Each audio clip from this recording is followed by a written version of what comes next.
Hey guys, what's up? Welcome to another episode of the Good Cars Show. So, in the past, we've talked about this issue many times. We talked about it first with Miss Suganti in her book about Bentong Kali, talking about stateless Indians. We also talked about it with Dato Arulda Sinapan in his book Mass Graves. And we touched about it recently with YB Vaidyamurthy, talking about stateless Indians in Malaysia. But today, I have a stateless person with me. That's right, JP. And take note. She is here today with her lovely husband. And they're joining us to share her story on her journey as a stateless Malaysian from the time of birth to where she is today. I'm sure it'll be inspiring, riveting, and also shocking at the same time. So please welcome my guests, Mr. Mahendran Raj and Vanessa, Christie, Menon. How are y'all? Good. How are you? Thank you for making the trip. I know you guys came from Penang. Yes, we did. Lovely Penang. I've not been there in a long time. So I'll start with you, Vanessa. You have something that I have never seen. You have a green color IC. Yes. I would love to see it after this, right? I've never seen a green IC. But I want to go right to the beginning when you started. So how is it that you ended up being stateless in the first place, then from the time you were born? Okay, so how I ended up being stateless is just that my mom, my biological mother is a Filipino. Okay. My dad is a Malaysian. So as far as I know, okay, that they were not legally married in Malaysia from the time I was born. Okay, so that means she got pregnant. They never got legally married. So then I came into this world. So then my mother at that time, if I'm not mistaken, she had her passport actually expired something. So they didn't go and register my birth because was scared that she might get deported back or things like that. So they ended up not registering my birth. So when my birth is not registered, automatically, there's no, I'm not there, to the whole world, I don't exist. Even though being born here was not. So it started off from there. So when it started off from there, they didn't do anything about it after that. They never went and registered my birth. My mother even went back to the Philippines. Today, if I will not even know who is my mother because I've never seen her also because she left when I was a baby itself. So it started off from there, from not registering my birth. Okay, so that's how you went, and then you were stateless. So at that time when you were stateless, where were you exactly? Were you still in Penang? Yes, Penang. I was in Penang. So how was your early childhood like being a stateless Malaysian? How was it like? It was very. Let's start with the stories. Bring it up. I felt very left out. Okay. Because when you see everybody going to school, they have something to do. What am I doing? I'm just sitting down in the house doing nothing. You see? So it felt very left out. You have no sense of direction in life. What are you supposed to do? Okay, now everybody's going to school. What am I doing? What am I supposed to do? And at this point, how old were you? Let's just say from the time you're supposed to be going to school. Okay, so okay. I've never gone to school at all. Never. Okay. My whole entire life. Okay. It's amazing how I actually came yeah, out. I was just about to ask. Yeah. You speak so well. I don't know. So I've never gone. I've never had any kind of education whatsoever because also at that time, in order for you to get an education, you need some kind of documents, correct? Yes. So there is no documents. And my birth was only registered when I was 17 years old. Wow. So from the time I was born until I was about 17, 18 years old, there's no records of me whatsoever. There's literally no records, So just say if I met in an accident and I died in the middle of the road, you wouldn't have known who am I. Okay. There's no records whatsoever. So it was actually quite a scary time also, Yeah. I like how your answer took a very dramatic twist. And she doesn't even have a BCG mark whatsoever. So she might be a foreigner, for all you know. Okay, so you're not... Okay. But according to my dad, I've gotten all my vaccinations. I've gotten all that. But where is it? Okay. So it all comes down to my father, basically, Okay. If he would have just done what he's supposed to do, if taken the responsibility, I wouldn't have suffered so much in life, you see. But end of the day, things happen, you see. So, yeah. Okay. Now, then when you're not going to school and you're at home and you see everybody going to school and moving on with their life, I mean, it must have been tough for you to deal with that. How did you take it? I mean, what was going through your mind at that point as a young kid and not being able to do anything? And It's not fair. yeah, definitely. For me, I found it at a very young age itself. I knew that I couldn't go to school because of no documentations and all that. So I really felt unfair because when I see my other siblings, you see that I see all of them going to school, going for camp, doing this, doing that. Why can't I do that? Why is it so unfair for me? Then that's when you start mixing around with friends. And you being a teenager, being a small child, you're not that smart yet to judge your friends. So that's when you get all kinds of friends, you see. So started mixing around with friends, and yeah. Okay. I sense that there are more stories to come there as well. So let's take a break from that first. And so then just to fast forward a bit, then you and Mahin meet. So Mahin, how did you meet her, Mahin? Let's start with that. I'm very curious about that. Yeah, so Being a hopeless romantic. so I actually met my lovely wife through a mutual friend.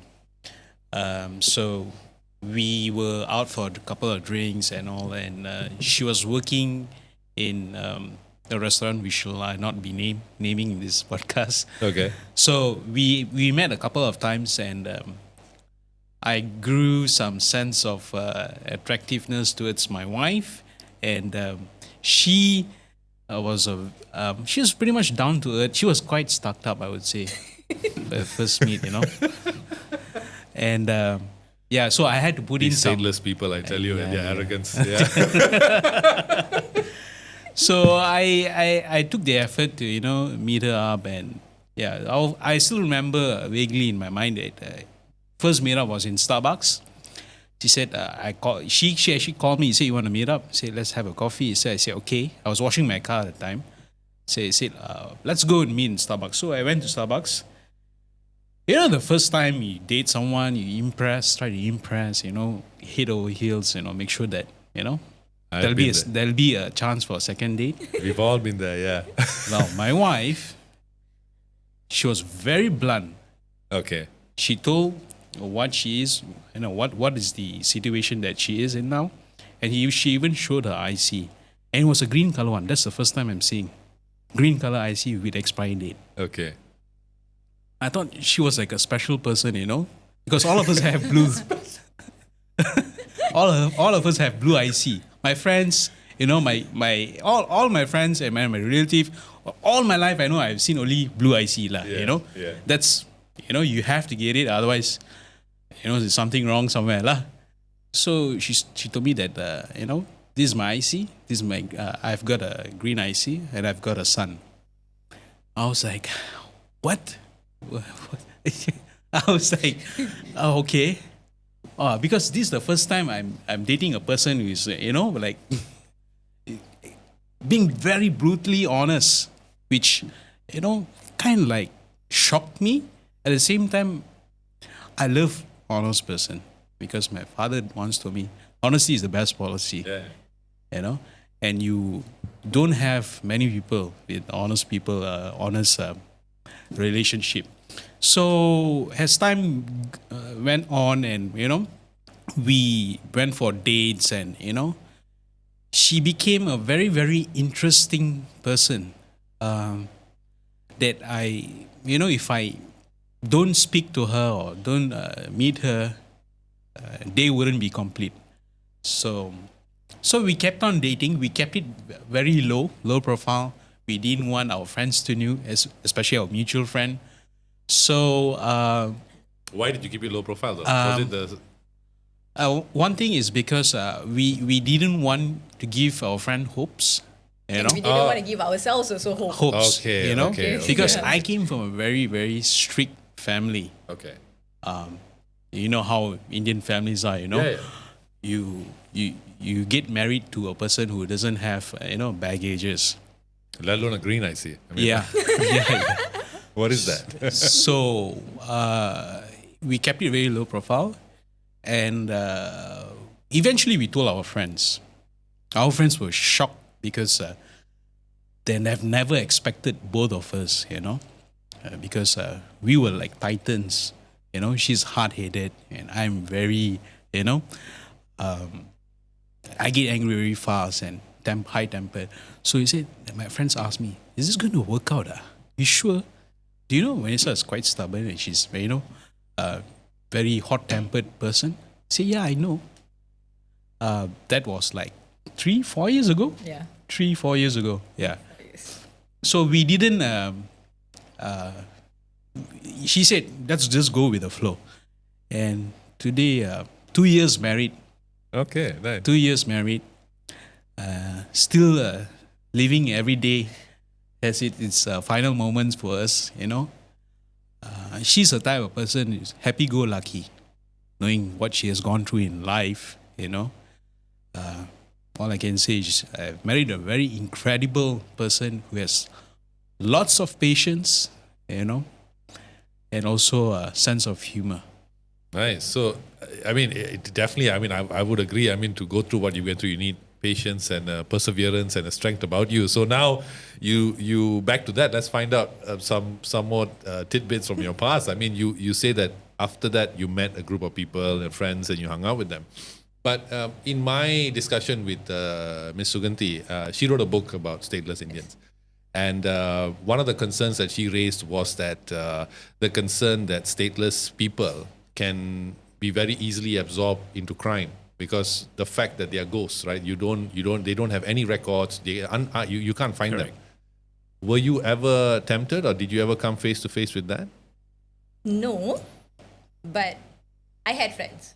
Okay. Okay. Okay. I have friends. Okay. So yeah, one thing was I was scared. Okay, I was literally scared because like, what if I get caught? I always had that at the back of my mind. So I told myself, no crime. Don't even think about it. Because also you're being stateless. So you are still scared in a way. For me, I was scared. Also maybe because I'm a girl, maybe. So I was scared also to do any crime, but I had friends who actually said, okay, why not? You can go and try to do this, you can try to do that, You just Wow, very enterprising friends. So I'm like, What sort of things, if you don't mind me asking? a lot. A lot, okay. Okay. A lot, Okay. So the influence of friends is there, but maybe because I still had a good head on myself, I told myself no. Okay. Let's not get into this, but the chances of you going into this is there because being stateless, okay, you have no education. When you have no education, where does the education come from? What kind of education are you going to get? So the influence for you to get influence is there, and but it's a matter of how that person is going to take it. How are you going to fall into the trap, or are you going to use your brains a little bit and think about what's going to happen to you 5 years down the road, or what's going to happen to you 10 years down the road? Do you want to be behind bars, or do you not want to be behind bars?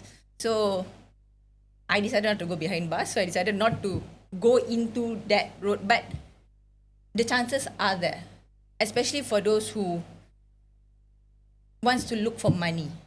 To get a job, it is not easy. Even like me, when I had my green IC, okay, when I'm holding it, right, from the beginning, it was not easy to get a job. People will ask you, are you even a Malaysian for us to even employ you? I am born in Malaysia. I was born, raised, everything in Malaysia. I've never left Malaysia. So things like that will happen. You see, then they will start asking. By God's grace, I actually started, I got a job. Also maybe because also a lot of people took me because I could speak very good English, so I'm like, okay. Yeah, definitely. So in that sense, that's interesting because I think, so I just want to go back a bit. So you say that you were registered at the age of 18. 17, right? 18. 17, yeah. 18, right? So during that time, right, because I had spoken to a lawyer recently who also came on the podcast, and he was telling me why one of the reasons why children end up stateless is because sometimes the fathers just refused to go and do what's needed. Was that the reason for you? Yes. My case, yes. Okay, so My father is a very educated person. okay, Okay. He came from a very good family also. okay, Okay. But my father decided to be the black sheep of the family. okay. Okay. So being a black sheep of the family, so I guess and also my father is a very proud person. Okay. So when he didn't know what to do, I think, and also it was too proud for him to even ask people, okay, my daughter is like this, what am I supposed to do? He didn't want to do that because for him it's like it hits his Ego. pride, his ego. Easy go. Yeah. So since he didn't take that initiative or take that step, I was just left like that. You know? And when you say left like that, who was the one who actually raised you? I mean, was it other family members, or how did you grow up to this? When I was a child, when I was a baby and all that, my grandparents raised me. My father left me there with them. And then after some time, he decided to take me back. So when he took me back, he met my stepmom actually, okay? They're not married, but partners, okay? So my stepmom. So at the age of 2 to 3 years old, I've been living with her, okay, with them. And so then she and my dad have 5 more children, okay? So I have 5 more younger siblings than me. But my stepmom is a Malaysian, and with my father, so the rest of them have no problem. The only one is me because I'm my father's eldest child, okay, the firstborn child, and because also of my mom. So yeah, so she raised me. They were together, and after some time when they separated, my father is not an easy man to live with. Okay? And then so when they separated, he didn't want me to live with my stepmom, and my stepmom didn't want me to go with him also. Interesting. Okay. Okay, because being a girl, what is he going to do with me? Where is he going to put me? They didn't know.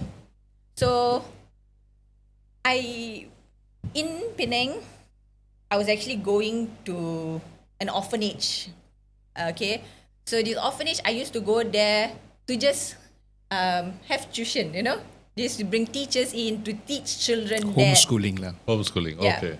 So I was going, when I was younger, I was like about 9, 10, 11 years old. I was actually going there often. Every day I go there to just study. So that's where I actually learned how to read, how to write, I learned from there. Then when it came to about 10, 11 years old, so when they separated, and then both also didn't want me to stay with one another, they went and spoke to the person who is running the home. Okay, this is the situation and all that. So finally, the person who is running the home said, never mind, let her come and stay with us. Let us look after her, So that's how I ended up in an orphanage home. Even having parents, okay, even having a dad, okay, I ended up in an orphanage. That orphanage actually taught me a lot more things also in life. How to appreciate life, being in an orphanage, they taught me skills, how to I was the first one to learn how to use the computer in the home, So, and then life skills, they started teaching us life skills. So from there, I slowly learned. But being a teenager, so, sometimes, we'll become very rebellious. Yeah. We've all gone through that. But I'm sure your level must be much higher than ours. I was a very rebellious, very, very rebellious teenager, Especially when you tell me, no, don't do this. And you don't give me a reason of why shouldn't I do it. And that reason, even if you give me a reason, I don't think the reason is acceptable. I'd be like, no. Yeah. Let's try to do it. Let's go ahead and do things. You sound like my daughter. Yeah, that's troubles I go through now. Yeah, she's only 2. Every time I tell her to do something, she's like, no. Terrible too. Terrible too, yeah. So, then, and also because I felt like, okay, even though I didn't feel that left out, but I still felt left out in a sense of education. They're all going out. They're all going to study. You know, they got in the morning to study. They come back. They got homework. They got this. They got that. What am I doing? You know. So I felt that like that's when I think I also started becoming quite rebellious. You know, because everybody has something to do. What am I doing? I got nothing to do besides than whatever I'm learning. You know, little bit there, and all that. But everybody has like. Okay, you wake up in the morning, you go to school, you got this time there, you come back home, you do this, they have that, but I don't. So when that happened, behind of your mind, you will start having all kinds of thoughts, you know. If they get to do this, why don't I get to do this? So what am I going to do? So at a certain point, I left the home. I went back to my stepmom. Because at that time, I think I was about 13 years old. So like literally entering the teenage life, you know. So when I went back to my stepmom, usual lah. So life went on. So then, my siblings were there. They were all going to school, you know. And then she was working because she was raising all of us as a single mom also. Because my father just left. Once he left, he just left. He never really came back also. So once he left, so yeah, we were just raised there, you know. So I started cooking also at a very young age. I started doing household work and all that. But yet, that was when I actually started becoming very, very rebellious. I started going out from the house in the middle of the night, you know, joining friends, you know. So it all started from there. Okay. You know? Yeah, I've done that too. Snuck out the house, yes. So I want to get to Mahin first. He's been quite silent over there. So Mahin, like, I mean, when you have heard her stories going through, I mean, her journey and all that kind of stuff now after marrying, obviously you guys got married after she's sort of gone through everything, right?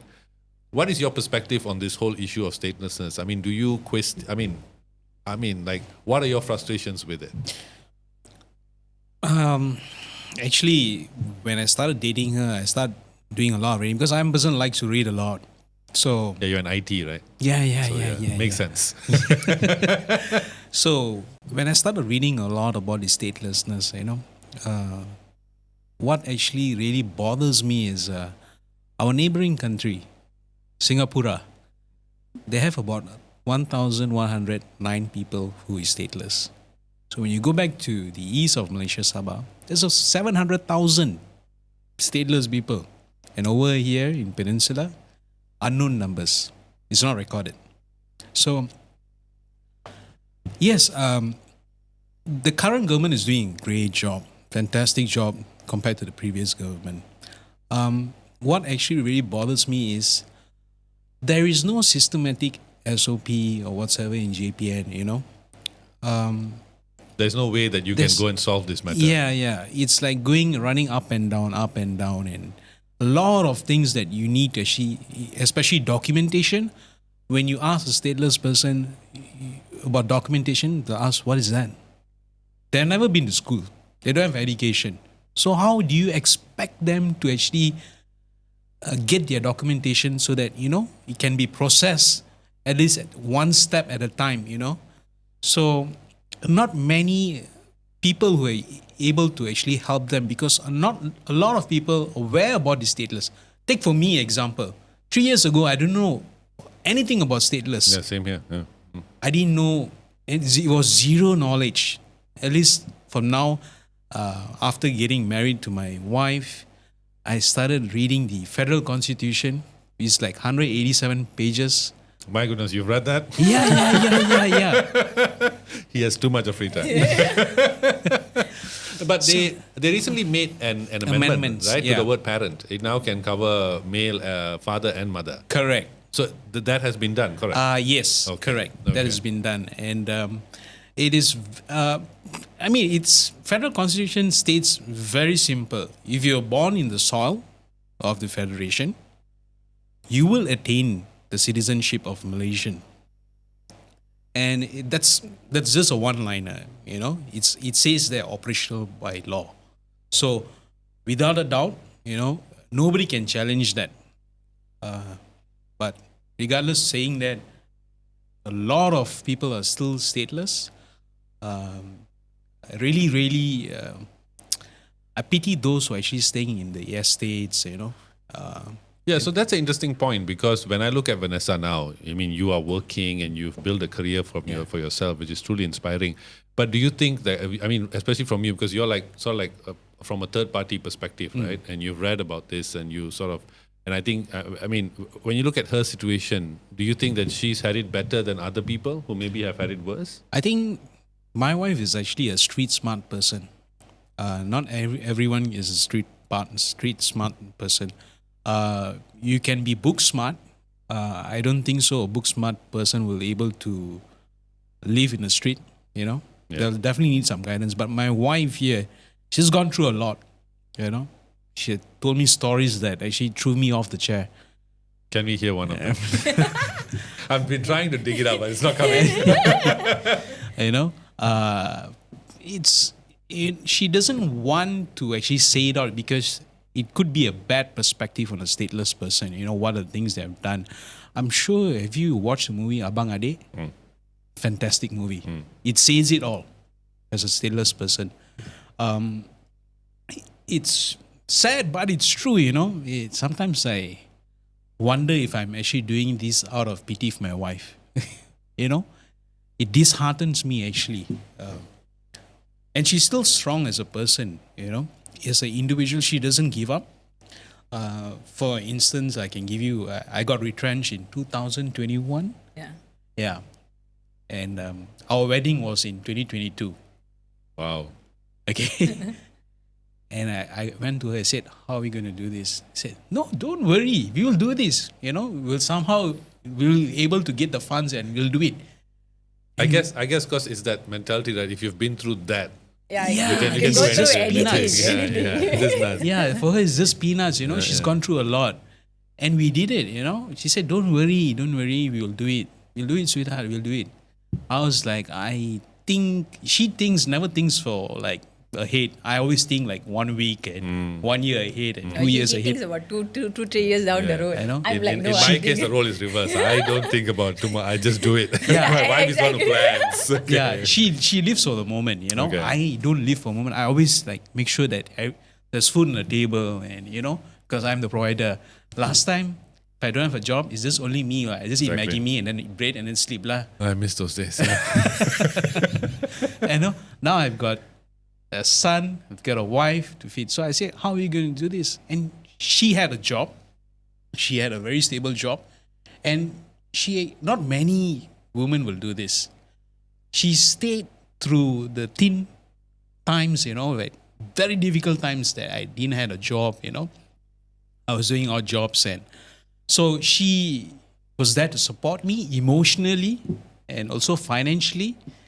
And I would say, if I don't marry this woman, I don't know where I can keep this woman, And not many women will do that. So we went through it and then we got married and so Awesome. Well, nice. Well, I mean, that's a very nice thing to say. I think every man wants a woman who does that. She sticks with him to the thin and the thick also. And she's a stateless person, Exactly. No, but I want to get back to that. Of course, for you to get to this position, as you just mentioned, you're very strong and you're very confident about who you are and all that at this point. But there must have been points before where you must have felt rock bottom being a stateless person. I have. Before I had my son, okay? How old were you when you had your son? Okay. I was 16. Wow! I got pregnant with my son when I was 16. I gave birth to him when I was 17. Really? Yes. no shit, Sherlock. Wow! Yes, I'm a very young mother. Okay. Today I'm 33. My son is 16. Yeah. My goodness. Yes. Okay, go on. Okay, so Spicy story. Spicy story. So before that came when so I ran away from home. I was rebellious, because for me it's like I can do anything I want to do, things like that. So I really, I went to live with friends and all that. Also, at one point I felt that Okay. When I was staying with my friend, I've gone up to this flat, okay? I went up to the top and I said, I should just end my life now. Okay, because where is life going to take me in the future? Because now itself, I don't see a future for myself. With no education, with no nothing, what am I going to do in the future? I came this close of ending my life. This close because I gave up at that time. I felt that there's no future for me anymore, you know? There's no point going on also. I don't know, like somehow or other, I guess God told me, okay, you just relax for a while. You know, I got a better future for you, I got a better plan for you. I ended up not committing suicide. But I came this close. So then, when that happened, I kind of like left Penang. I called my father. Somehow or other, I got contact with my dad. I called him. I said, I'm coming down to KL, whether you like it or not. You have no choice. You better find me a place to come and live. And I'm coming down to KL. So he kind of like pulled some strings, you know, called people around and all that. I ended up living in a home again. In an orphanage home again. So I went to the home. Sorry, yeah. So I ended up in a home again in KL. So it was a church home. I ended up there. And my pastor at that time said, okay, since everybody is actually going to school and doing something in life, and since you are, you know, being stateless, you have no son. I have a friend who has a place. Why not you go and learn from her? So she kind of like gave me my first job in a hair salon. Okay, so my first job in a hair salon. Hairdresser. Yeah, so I was learning lah, you know, learning how to do things. So from there. Then, so from church, I met my son's father. And I got pregnant lah, basically, you know. I mean, we were together for a year before I got married. Before I got pregnant. But then after that, you know, got pregnant. We still stayed together for another year. And then after that, things didn't work out between me and him. Okay. Okay. So when I got pregnant with my son, we actually went to JPN and asked them, okay, how are we, I'm stateless. And what's going to happen to the child? Is the child going to be stateless? Is the child son? They said, no, don't worry. The father is Malaysian, the child will automatically be Malaysian. You all just come and just register for the child once you give birth. So that's what I did. We went and after giving birth, and I had to give birth in private. I couldn't give birth in government because when you go to give birth in government, I'm stateless and I'm a child. You know, I was a teenager. With no documents also, how am I going to give birth in the government hospital? And also, if I give birth in the government hospital, I was also scared that they will take my child away from me. Kebajikan lah. Yeah. And I went through that. I've gone through being in an orphanage and all. I didn't want my son to end up in an orphanage also. So I gave birth in a private hospital. His father's family helped us out financially also, you know, paying the hospital bill and all that. So when I gave birth to him, the hospital itself asked me for the documents, you know, and all that. So we said, we don't have it, you know, but you give me, I will go and register. So we went and registered his birth. So the father went first to register. They said, no, because both of you are not legally married, you have to bring the mother. The mother has to sign in order for you to have your name in the birth cert. So I went, I signed, I said, yes, I want the father's name to be in the birth cert. So thank God I did that. Because even though I did that, my son was still stateless. Because why? They said automatically follows mother because both of us are not legally married. my question was also how I asked the JPN officer at that time, how are we supposed to be legally married if I don't have any documents? How are we going to register our marriage if I have no documents whatsoever? Oh, no, you could have. I say, how? No, you could have. That was the answer I got. So I'm like... Yeah, that's why there's generational of stateless. I don't know whether you heard about this. And, you know, it's been actually like inherited generations after generations after generations. Ever since the British has actually left us, they were stateless as when British, even before the independence. So it's actually like carried on after generation because nobody could reach them out and say, hey, this is what you could do. You know, there's no community there to be able to educate them, to be able to show them, you know, that there's a light at the end of the tunnel. Okay. You know, if someone could actually do that, I think this wouldn't be an issue today in the country. Yeah, no, I mean, that's definitely right. I mean, we don't have anywhere to go to understand what we can do. But so in your case now, so now that they said you basically at that point you couldn't put your name there, you couldn't sign. No, I could sign, but it's just that, how do you say, in my son's birth cert, right, father's name is there, father's particulars are all, everything is there. But when it comes to mother's son, there's only my name. Only my name. There is no, you don't even have my age in his birth cert. You understand? Because there was no way to prove, you know, because I don't have anything. So after that, I made sure, I told myself, I will not let my son suffer the way I suffered. With no education, with no proper aim in life. I said, no, I'm not doing that to him. I brought him into this world. I will raise him right. I will not let him go through whatever difficulties I went through in life. Because I know I've gone through a lot. You know, and then also with no proper guidance. I didn't want that for him. So I made sure I compiled everything I could have for him. I made sure I went back to the doctor. I told the doctor, you give me a letter also stating that my son was born here and all. And I made sure I compiled everything, every receipt from the time I was pregnant with him until, you know, son, everything I compiled because I knew I needed all this for him because in my case, we don't have all this. You know, because my father used to move around a lot and also whatever he had, he kind of like lost it on the way. You know, lost. So it is very hard for me in my side is because all don't seem to be having. We don't have this. When they ask me okay, for this one letter, okay, where is it? I go back to my father, where is the letter? I still don't know lah.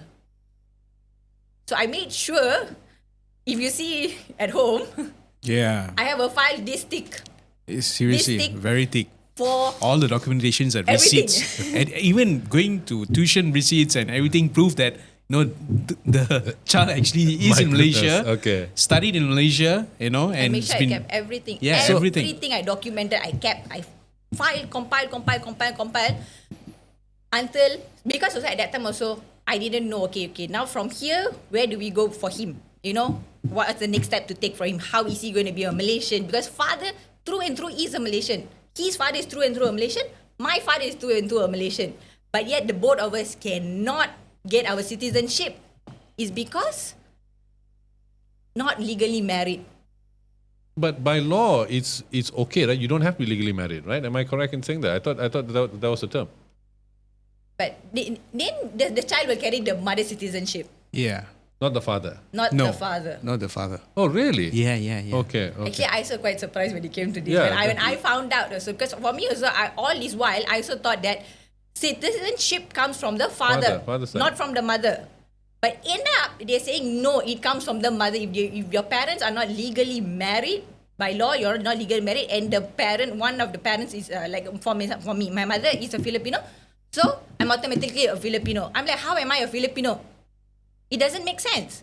Born, raised, everything here in Malaysia, but how am I a Filipino? When we went to the Philippine embassy to go get a letter saying that, you know, they said, yeah, you are not a Malaysian. There's no records of you in the Philippines.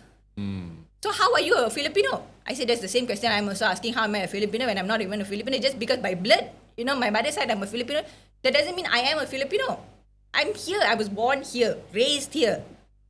but yet I'm not a Malaysian. How is that fair? That's true. So, which means at that point your son was also stateless. Yes. And how long did this go on for? So we actually 5 years? It took about 5 years. I got into a group for stateless people. Okay. I also don't remember how I joined the group, but somehow or other I got into a group with all the stateless people. And trust me, there is a lot of us out there. I thought maybe a few of us, and I thought it was just the Indian society. But no, The Chinese also. Right? the Chinese also there, the Malays also are there. Orang asli. We are all Sarawak. there. So there is a group where there is a lot of us in there. So I started asking questions. Okay, what can we do from here? Okay, now my son is done. I got my birth cert when I was 17 years old. 17, 18 years old, I got my birth cert. And then in my birth cert also, it doesn't have my father's name. My father's name is in the birth cert as an informer. Informer. Yes. Yeah, informer that she was born. Yes, and not them. Pemaklum. So, coming back again, you see? Yeah. If my mother was I wish you had around, brought your birth cert here. I would like to see that. if my mother was here, and if she would have signed the birth cert like how I did for my son, then he would have been the father in my birth cert. Because it was not done at birth. It was done when I was 17 years old. My mother, God only knows where she is right now. So he's just an informer. So when he's just an informer, he's not in my birth cert, sir. But I've done the DNA test. Yeah. Okay, so you have. I have DNA proof stating that I am through and through my father's daughter. Okay. Okay, so that is a very solid document. Like coming back to my son, because the name is there. So I heard about this Perkara 15A where the father's citizenship can be conveyed to the child. Conferred to the child. So I told his father, go and apply for this. So the father went at that time, went and applied. So when he went and applied, we waited. We had to wait How long? 5 years. 5 years. My God. 5 years. And we were actually quite worried because he was going to a public school. And if you do not have documentation going to a public school, You can't sit for the exam. You can't sit for the exams. You can't go into the school if you don't have any documentation. So Wait, so that means he only had a birth cert. But he had no a birth cert. IC. yeah. He has no IC. Because also at that time when he before he was 12 years old, the father went and did under the Perkara 15A. So when he was 12 years old, I went to JPN to get him an IC. I said, okay, son. They said, okay, if now we cannot give him a blue IC because he's stateless. Okay, but what we can give him a green IC sementara. I said, why want to give him IC sementara? Said, yeah, because he's stateless, so we can give you IC sementara. I said, no, it's okay. No need. I will wait for this. If this doesn't work out under where the father can son, I said, then only maybe I'll look into it. Thank God I waited. If I didn't wait, maybe he will end up like me also. Wait lah, every 5 years you go and renew your IC. So, because we waited, thank God. Finally, this year. I want to thank our government also for actually looking into it and also giving him his citizenship. Because I was also very, very worried. Me being a woman, being stateless also is already hard. For him, a boy, and if he's stateless, what's going to happen to his generation, his future generation, his kids? How is he going to work? How is he going to provide for the family? Yeah, very limited avenues. Very, very limited. And he being a boy, the influence there is even more. You know? For me, I'm as a woman and so itself also, I was influenced to do certain things. You know, I could have gone into, drugs. I could have gone into prostitution. I could have gone into... You mean you were offered all of this? All this I was offered. It was all there. At such a young age? Yes. Yeah, man. Jesus. So, it's all there. Everything is there. It's a matter of how... Do you know people who have said, yeah, let's do it? Yes. My God. Yes. It's a cruel world out there. Yeah. Because they know that, this person has nothing. So if this person does it, nobody Who are will these know. people? People I know. Used to know. Okay. Yeah. Okay. Now, Okay, I mean, this is more of a curiosity question as opposed to something related to what we're discussing. But being such a young parent at 17, how was it like? How did you raise this boy to where he is now? The boy is actually the reason why she's strong today. Okay. There was a meaning to life, to live on Actually, another day. ever since I gave birth to him, ever since he came into my life, I think also God also said, okay, woman, I'm giving you a child because I see your life is going down the road. You're taking all kinds of wrong turns that you're taking. I don't think this is the right choice for you. So when I ended up getting pregnant with my child, I told myself, okay, life has to change. I have to be better for him. I have to be there for him. I cannot be the parent that my father was to me. I refuse to be the parent that my father was to me, to my child. I brought you into this world. I will raise you right. I will make sure. I tried to put him in government school. In the beginning, they said, oh no, cannot because he's stateless. Okay, I said, okay, fine. I put him into homeschooling. Registered homeschooling. Really, really homeschooling. I put him into there. Actually, sometimes when I sit down and think about it now, so I'm actually quite amazed. How did I end up putting him in there, paying for it? It was not cheap, putting a child into homeschooling, So, but I did it, we came back. I was in KL, right, when I was 15. So I came back to Penang when I was 20. My child was 3 years old at that time. Okay, so we came back to Penang. Again lah, like how I went to KL, I gave my father no choice. When I came back to Penang, I gave my stepmom no choice also. I told her I'm coming down to Penang with a child, By the way, that's how this whole interview happened as well. I was given no choice. I'm coming down from Penang. So yeah, I kind of like gave her also no choice. I told her, okay, I'm coming down. I'm coming back to Penang, and I'm bringing my child back. Let me live with you for a while. So she said, okay, come. Because I think so she said, okay, come, because also she's a stepmom. I mean, she's a single parent. So she knows also there's difficulties. I only have one to raise. She had so many to raise also, you see. So she said, okay, come back. So when I came back, it was tough. It was very difficult also because at that time, at first, I was a mother and I was looking after the child at home while his dad went to work. So me and my son we have never been separated from the time he was born. So then when I came back to Penang, I started looking for a job, and then both of us had separation issues. No, but interesting you say that. When you put him through homeschooling, right? That was after you came back to Penang. Yes. So that's how you paid for it. So how did you pay for it? I mean, what jobs did you do to raise? I mean, being stateless, you can't get jobs, but you still paid for it. How did you pay for it? She was a telephone operator in a hotel. Oh, okay. I know. When I came back to Penang, I actually went and worked in Menon first. Okay. No, I worked in actually no. When I came back to Penang, I actually went and worked in a restaurant to be a waitress. I couldn't. I could not. At that time, I could not because I've not worked for a very long period also at that time. And then when I didn't work and I was just working at home with the child, and then after that, when I had to leave him now and go out to work, it was mentally torturing also, So I worked, and then after I couldn't take it, I stopped, and then I went and joined Menon as a Promoter. And then somehow or other, one of a friend said, oh, airport is looking for people. It's a limousine company. They're looking for people. You speak very good English. Why not you go and try? So I went for the interview and all. I tried, and then they said, okay, we'll give you the job. So yeah, I worked there. And then slowly, I started climbing up the corporate ladder lah. Yeah. Wow. Okay. And then, so at this point, how old were you when you finally got that job? I was about 21. 21.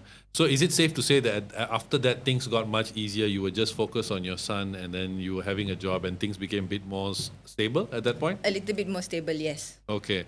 Now, when you yourself now at this point, I mean, now you have a career and things are fine. I assume, obviously, you're still applying for your PR now, right? You're Yes. applying PR now, yeah?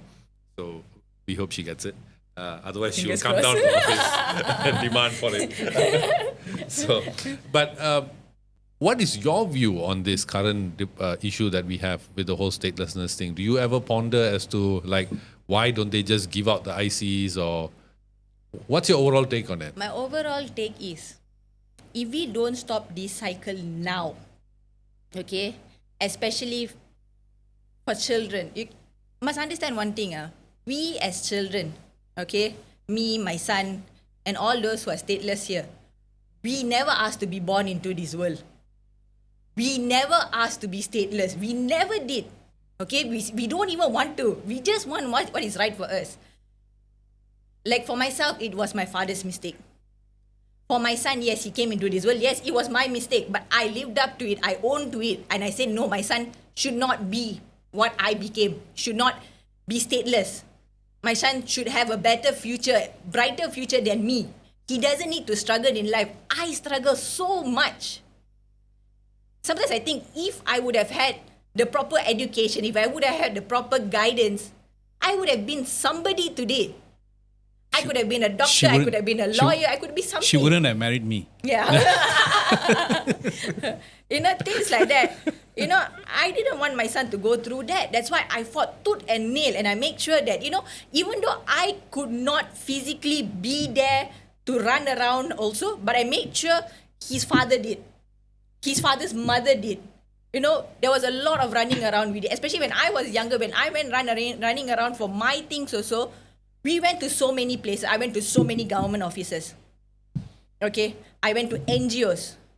Every one of them at that time said, oh yeah, we can help. They did jack shit. Nobody really helped. Because until I got so fed up, I went to the JPN office myself. And I said, okay, now this is what it is. What am I supposed to do? Oh, you must go here, you must go there, you must go here, you must go there. You must go get this document, that document, this document, that document. For me, is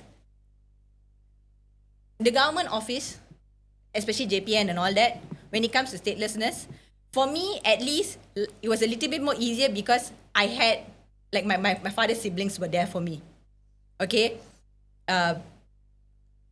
My son's father's mother also was there for me. These people also ran around for me a lot. They did whatever they could do. The amount of running around we had to do is a lot. I just asked, at least because I had those, what about people who don't even have those, who don't have a support system, a proper support system? Thank God I can read. I can fill up forms. What about those who can't even do that? Elderly. And hope. if we don't stop the stateless now, the backlog that we already have is a lot. If we don't stop it now, it will continue. It will continue and continue and continue. There will not be a stop to this. I think sooner or later it'll become a pandemic. Yeah. Because people without documentation, it's very, very, very dangerous. We can't even vote. Yeah. We can't even get a driving license. Especially EPF, Coming to EPF, Yeah, yes. yeah. Before this, I've actually said, okay, I want to nominate my son. Before I met Mahin, I said I want to nominate my son to be my son. They said, oh no, cannot, because you are stateless, you have no son. You have no what? EPF? No, I have EPF, but then because I have no proper documentation, She cannot nominate. I cannot nominate my son. So I said, okay, what if I die today? It's all my hard-earned money in EPF, If I die today, how is he going to get the EPF money? Oh yeah, can. How? So we asked this question over the counter, EPF. You know what they told me? They said, we can actually do a probate since you are the husband. The money will go to you, but there's no black and white. At least if you go to the to the website, you can see your nominate who you nominate. It's an EPF pinky promise. There we go. And if I lose my pinky, okay, You're done. Yeah, really. So there's no black and white. No, You can, there's no. That's what frustrates, and that's your money, in there. wow. And if you kick the bucket, where the money goes? I want to say EPF, but I really Yeah. but so then that brings up another. I think a lot of challenges that people who are stateless face in terms of even doing things that most ordinary for us Malaysians, I mean, blue IC owners, we take for granted, right? Opening bank account and all that. What are the other simple things that I may take as just everyday things that you couldn't do? I think she also pays tax, You're a taxpayer. Yes. You're joking. You pay tax and you're stateless? Yes. Hey, come on, man. Come on, man. Yeah. Yeah. So okay, these are things where So you're a taxpayer and you don't have an IC? Yes. That's, come on. That's too much, isn't it? My Yeah. goodness. I can't take driving license. Yeah. Even if she buys a car, she has to pay like 40% down payment. Yes, I have to pay down payment. Because 40%. Yes. yeah, 40%. So it sounds like they purposely make, I mean, it's a system made harder to make things harder for the people. You see, like us, we're stateless, right? Okay, hospital, clinics, okay, government clinics. We're talking about government, government clinic, government hospitals. Being stateless, okay, especially for the poor ones. You Malaysians go into Malaysian government clinic and you all pay RM1. We pay $50. Yeah. 50 Malaysian ringgit for the same thing that you all are getting. And Why? What's the reasoning? We are considered foreigners. Foreigners. And they don't have a proper job, stateless, they expect them to pay 50 ringgit. Sad, but it's true. My goodness. Any other things that you want to shock us now with? Besides that, is that okay? Like so you can't go to government hospitals. Not to say I can't, but I can. You pay premium, You lah. pay premium. Premium. Means you pay as a foreigner. That doesn't make sense. How do Yes. you charge someone premium when they don't have the job to pay for that premium? Exactly. Yeah. My goodness. Yeah. So that's why. So no schools. Yeah. No clinics. No clinics. No So driving license, so you can't drive. No. My goodness. So when I was dating her, I told her, "Do you have any insurance policy?" Because there's once that she got admitted. She said, "No, I think it's about time." So that's when I told her to take up an insurance plan. Okay. So, yeah, she has an insurance plan and she was admitted last year. Was it last year? Last year. Yeah, she had some heart issues, so managed to use the insurance and we went to a private hospital and got it all covered using the premium. Wow. Yeah. Okay. So now that like because you were telling me that your son now has the IC now, right? I mean, is there like a distinctive change in his life in the Oh possibilities? yeah. Especially in school. Yeah. In school. The first thing There we did was to open a bank account. Okay. Open a bank account and also get a bus pass because buses in Penang you ride for free if you have an IC. Oh. Unlimited rides. Okay. Around the island. So we got that too first. The account and the bus pass. Okay. Because also when he was starting in government school, Form 1 he started in government school, we have to pay every year 260. 240. 240. Yeah. Every year. Every year 240. That's not including books, huh? And he couldn't actually because For he's, stateless, you have to buy your own books. yeah, correct. The school doesn't give you. You pay 240 for the child to go and sit in school and study.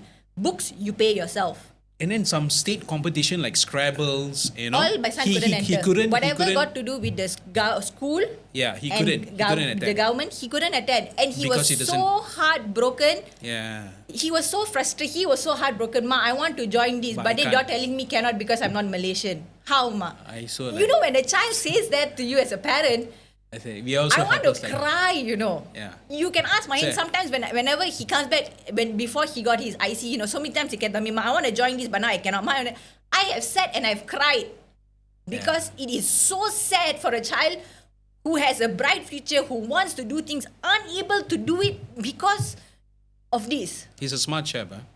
My son is very, very smart, and being a parent, I felt so heartbroken. It is not fair for him. And when he got it, I really want to thank the government for actually giving my son the opportunity to have a brighter future and so that he also can give back to Malaysia. Now, so in your case, because you mentioned that you know other stateless people, Yes. right? You're in the groups that you know stateless people. I'm sure not everyone enjoyed the same route that you took. I, of course, it's tough. I'm not saying I maybe the word enjoyed is wrong, but they would have taken a darker path. Correct. Do you have any examples of people who perhaps just being stateless destroyed them completely? That one I'm not very sure, but I know people who have still been applying who has been rejected by the government 3-4 times already. Yet, sometimes being stateless, right? Even like myself also, there are times that I just wanted to just give up and say, screw this, it's okay. No need to be Malaysian also, it's okay. Let's just be stateless lah. Because we fight so much. We run around so much. With limited funds that we have. We run around. We go here, we go there. We can collect this document, that document, this document. When you submit everything, they can tell you, oh, not enough documents. Or once you submit everything in, and you wait, the waiting period is like about 5 years, 10 years, you wait. Yeah. And you come back with, oh, it's not approved. It just says there, tidak diluluskan. What's the reason of tidak diluluskan? It will not tell you. They won't tell you anything. They won't tell you. You have to do the application again. So at least the first time you tell us why is it.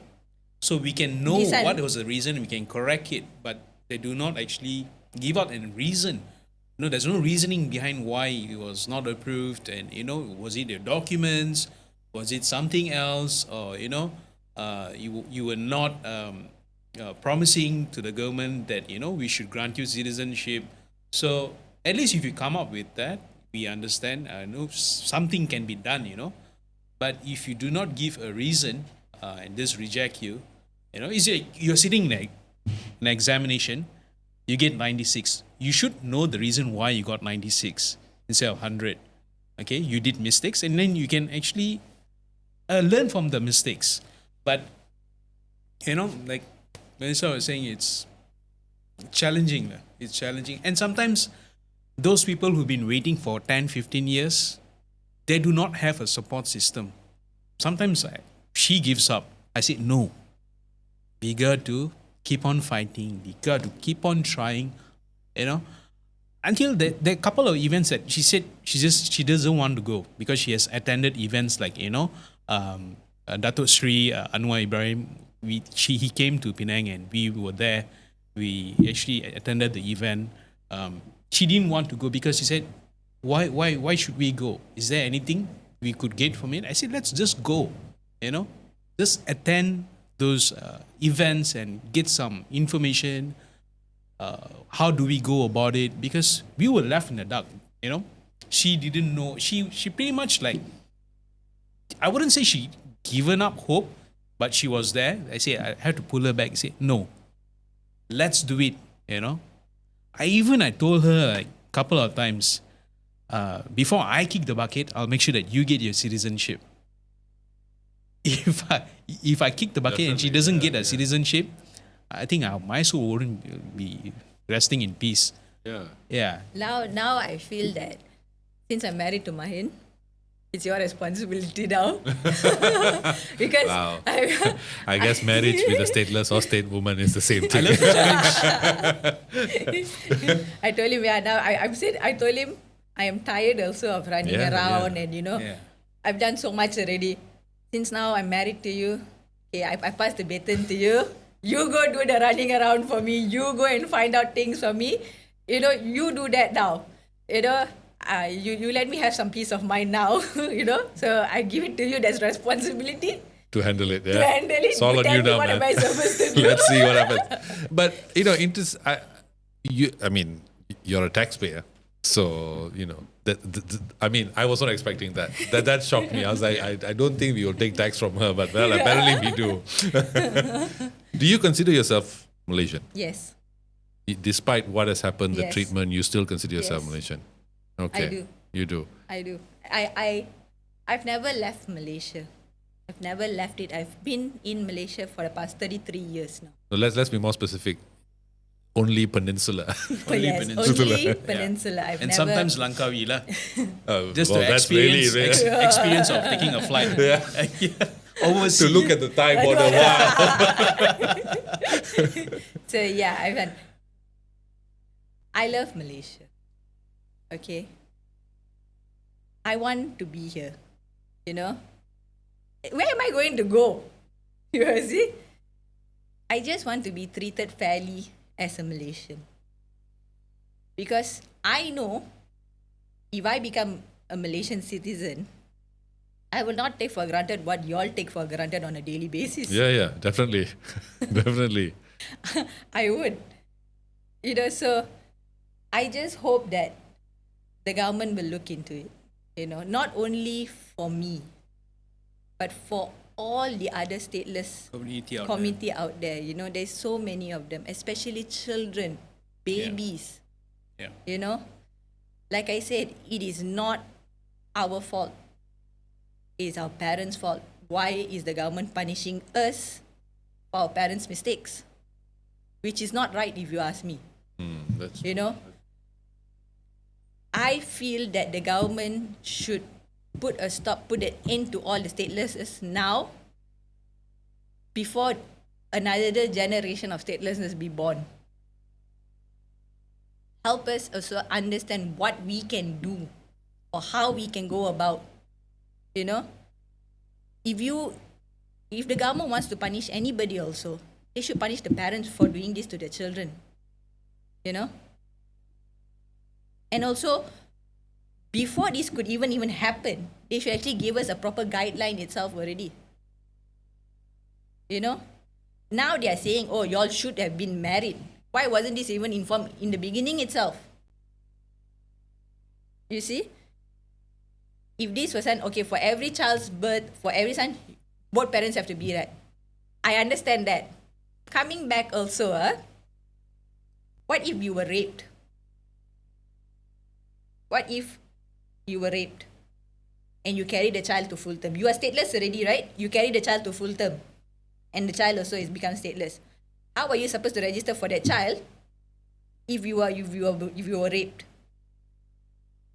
It was not my fault. It was not his fault. That's why a lot of foundling cases. About what? Foundling cases, baby being dumped. Yeah.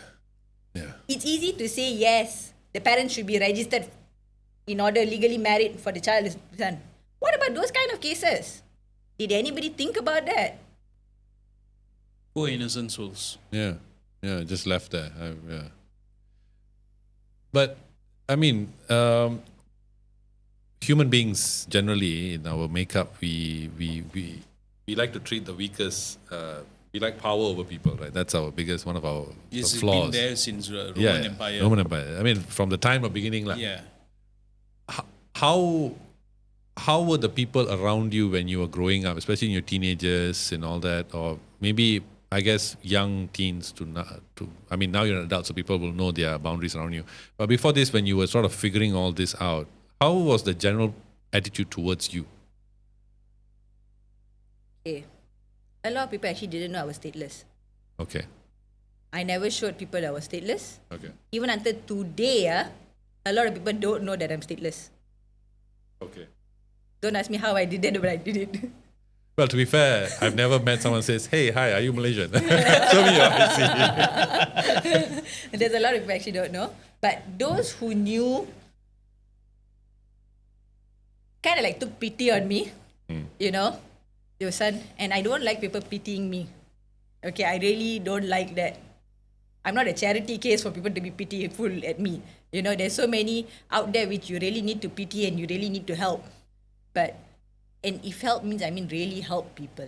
For me, it's just that, because like I said, when I was trying to get my citizenship, when I was trying to get, my birth cert and my IC and all that, every NGO I went, every government office I went, my documents is out there everywhere in KL and Penang. And I waited so long, yet nothing. Everybody said, yeah, I can help. Where's your help? And then, If you really cannot help, just say you cannot help. so for example, you submit a document today. Today is September, and I meet you again next year for the same exhibition for stateless. They'll ask you the same thing. Can you resubmit your document?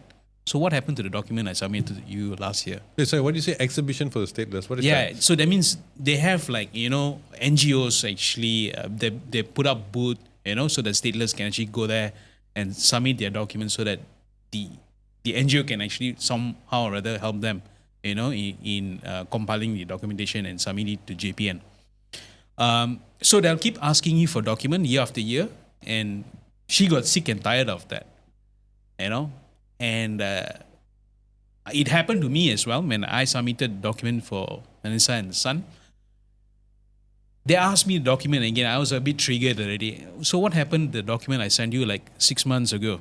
No answer. I told him, welcome to my life. Quiet. So I got so frustrated going to the photostat shop. I bought a photocopy machine in my house. Every time you want a document, I'll photocopy. It's right beside my desk. You're such an IT guy. Really? Yeah. It's so frustrating. How can you keep asking for my document again and again? So it when I've sounds like submitted? there's no proper structure here. Yeah, there's yeah. no proper solution in place to Yeah. solve this matter. Yes. Do you all think, and I open this to both of you all, do you all think that is on purpose, or is it just a byproduct of years and years of not handling this matter? There's no proper structure, I would say. No, I know, but do you think on purpose? I don't think so. It's on purpose. I There's think too many cases. Yes, too many cases, and they also don't know how to settle this. I think. Yeah. Even it's like blind. So they leading the themselves blind. don't know the extent of the law and Yes. Yeah. how to use the law Yes. to. Okay. Correct. It's like the blind leading the blind. Lah. Okay. The current government, especially Datuk Sri Saifuddin, ever since he has come into hand, KDM. he has actually done a lot. A lot. Okay. No Yeah. jokes. Hats off to him. He Yeah. has done so much. He has, for my son also, when he came in, my son got so many children. I'm talking about children right now. They have actually already, they're getting. He's looking into it already now. So, I want to say thank you to him also. Yeah. Thank you. But also, That's right. he needs to clear up as much backlog Yeah. as he can to really stop this, because this is, for me and my son, it's already 2 generations already. Thank God it's stopping at him. If not, it will continue and continue and continue. What happens to the babies though? That's one thing that I've always wondered. I was talking to a few people talking about stateless babies. What happens to them? So stateless babies is very, very unique because it depends on the baby. If they get adopted by Malaysian parents, the Malaysian adopted parents will need to go through a process. There are documentations they need to produce in JPN for them to register the babies to be a Malaysian. In some cases, babies were actually in the orphanage and all. Those orphanage will they have their own processes to obtain the citizenship for the babies, but it's not certain. There are a lot of foundling cases. Yeah, as we speak, there are a lot. Terrible. You just It's imagine a a mess of baby a situation. getting dumped every day, and baby been found in dumpster in the jungle, and yeah, it's Babies being sad. killed. Yeah. It's sad. I heard one case recently. A friend of mine's a lawyer, and he showed me one case. Oh my God! I was like, human beings, I tell you. Yeah, The surprise, they could go to that extent. Yeah. Now, I mean, just to I think. I mean, we should definitely have a second episode to this. I think there's a lot more to discuss. Right? We try to fit everything in 1 hour. It's impossible. But how would, like for you, how would getting a blue IC change your life to what it is now? From what it is now? It will change a lot, if you ask me. I will have the what do you call, like, at least I know I'm recognized as a Malaysian. She wants to study Yeah, nice. That's Yeah. what? What's your hotel management. Ah, okay. And also, at least I know that my future will be clearer and it will be better.